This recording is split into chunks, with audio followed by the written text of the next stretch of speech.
अब हमें डेरिवेशन करना है कि जब हमारे पास रेसिस्टेंस पैरेलल में होते हैं तब हमारा overall resistance of the circuit क्या होता है। ठीक है ना। तो यहां हमारे पास 3 रेसिस्टेंस है, ये तीनों हमारे पैरेलल में लगे। अब बात ये आती है कि आप लोग पहले तो ये पहचानेंगे कैसे कि रेसिस्टेंस पैरेलल में है या सीरीज में। सीरीज में एंड टू एंड जुड़े होते हैं और पैरेलल में ऊपर नीचे रहते हैं, लेकिन वो भी कई बार कंफ्यूजिंग होता है। तो सबसे बढ़िया तरीका होता है कि आप ये देखो करंट कहां से आ रहा है। तो करंट हमेशा पॉजिटिव टर्मिनल से आता है, तो इधर से करंट आएगा, यहां आ गया। यहां आने के बाद अगर करंट के अलग अलग रास्ते होते हैं, अगर करंट डिस्ट्रीब्यूट होता है, उसके पास जाने के एक से ज्यादा रास्ते होते हैं, तो जितने रास्ते बनेंगे वो सब आपस में पैरेलल होंगे। तो यहां से करंट अगर मैं ले जाऊं तो पहला रास्ता मेरा ये बनता है कि नहीं बनता है। दूसरा वो यहां से भी जा सकता है, तीसरा वो इस रास्ते से भी जा सकता है। ये 3 रास्ते बन गए, उसके पास बन गए। तो करंट 3 पार्ट्स में डिवाइड हो जाएगा। बात समझ गए। मान लिया ये करंट हुआ पहले I1 में डिस्ट्रीब्यूट, इधर I2, इधर I3। लेकिन जो ये I1, I2, I3 ये तीनों मिलके क्या हैं? I, क्योंकि I में से निकले हैं तो सब मिलके I के बराबर होंगे। तो इसलिए हम लिखेंगे कि I will be equals to I1 plus I2 plus I3।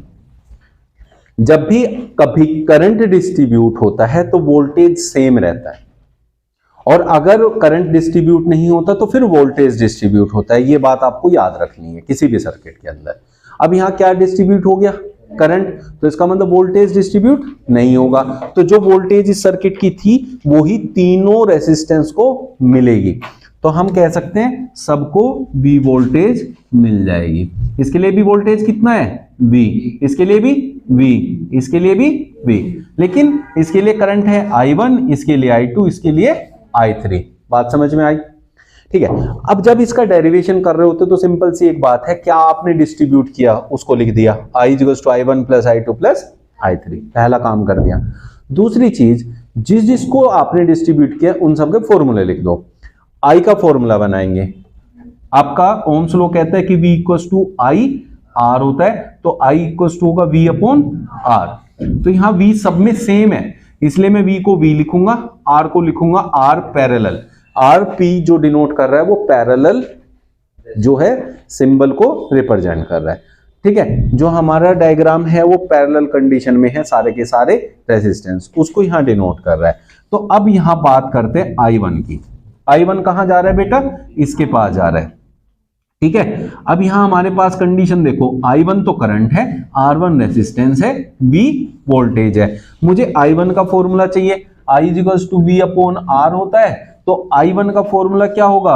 V upon R1। यहां से मिला तो V upon R1, similarly V upon R2, similarly V upon R3 plus dot dot ऐसे अगर 3 से ज्यादा रेजिस्टेंस आप लोगे। बात समझ में आ गई? अब देखो यहां आप एक बात समझ रहे हैं, सबको सेम वोल्टेज मिल रही है। तो इसका मतलब क्या है कि जो घरों में आपका सर्किट है उसमें आपका टीवी भी 220 वोल्टेज पे चलता है, फ्रिज भी, वॉशिंग मशीन भी।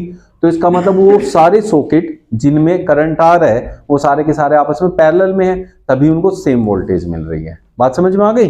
तो इसलिए ऐसे आप पता लगाते हैं कि कहां सीरीज वाला आपका कनेक्शन है, कहां पैरेलल वाला।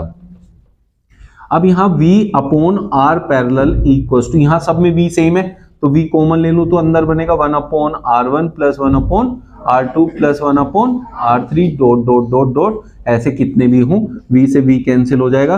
तो 1 upon R parallel equals to 1 upon R1 plus 1 upon R2 plus 1 upon R3।